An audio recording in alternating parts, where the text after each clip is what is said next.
To make this delicious Mississippi mud cake, you're going to start off with some butter and some semi-sweet chocolate. I'm using chocolate chips, but you could also use regular chopped up chocolate. Melt that in the microwave or melt it over the stove. That's up to you. In a separate bowl, you're going to place some white granulated sugar, eggs, vanilla extract, and some bourbon or some whiskey. Stir that together until well combined, and then you're going to add in, which I think is the secret ingredient for this recipe, and that is strong brewed coffee that's been cooled or brought to room temperature. Add that in there. Now, if you don't want to use the bourbon in this recipe, you can most certainly just add a little bit more coffee. Stir that around until combined. Now, in this bowl is that chocolate and butter that I melted in the microwave. Give that a stir until it's smooth, and then pour it into the bowl containing the liquid or the wet ingredients. And stir that around. Now for the dry ingredients, you're going to sift some cocoa powder as well as some regular all-purpose flour, and you're also going to add a little bit of salt and some baking soda. Stir the dry ingredients together until they are combined, and then pour them into the liquid ingredients. The batter will be very liquid and very runny, but that's how it's supposed to look. Don't worry about it. It's going to turn out. I'm baking mine in a bundt pan, but you can also do it in a regular 9 by 13 inch baking dish.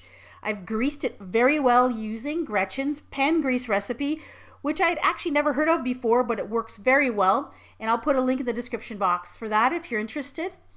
And then you're going to just lightly dust it with some extra cocoa powder and then pour in the cake batter. Then you're going to bake this 55 to 70 minutes at 375 until it's done. And that means that it's set. And when you stick a cake tester in the center of the cake, it's going to come out clean. You're going to let that cool until you can pick it up with your hands without burning them, but the cake will still be warm. You want to unmold this while it's still warm. That way you'll know that the cake's going to come out. Now, the beauty of these silicone bundt pans is that you can basically just peel the container right off the cake, and they work very well. The only thing you have to remember is to put your silicone pan on a cookie sheet before you fill it, because transferring a full silicone pan full of liquid cake batter to the oven is a challenge. So make sure it's sitting on something solid. So you peel that off and allow it to cool completely.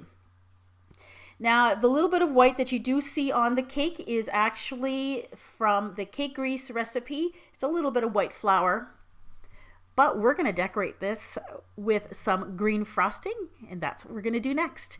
Now, for the top of this cake, I'm just going to add some green frosting. Now, this is regular buttercream frosting. If you're looking for a recipe, I'll put one in the description box below if you're interested.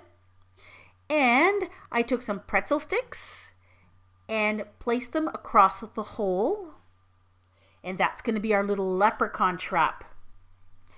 Then I placed the buttercream frosting in a piping bag with a grass tip, and then I proceeded to cover the entire cake with green grass. So once you're done frosting the cake, then you can prepare your little accessories. I went and snipped some twigs from a tree in the backyard, glued them together using some hot glue, placing the ladder against the cake that allowed the leprechaun to climb up there, and then also printed out a rainbow using a Google image search, stuck it to a skewer, and I also printed out this little pot of gold and added the little black arrow pointing to the center of the cake. Then, because leprechauns love gold, you place some gold chocolate coins in the center over top of those pretzel sticks.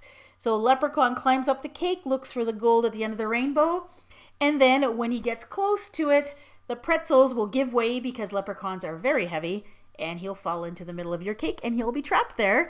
And then when you find him, you can make him show you where the real gold is. This recipe for Mississippi mud cake is absolutely delicious, super chocolatey, very, very moist, nice and dense like a pound cake. It slices beautifully and will stay nice and moist and won't dry out even 2 or 3 days after you make it, and really doesn't even need frosting. It's very good just on its own.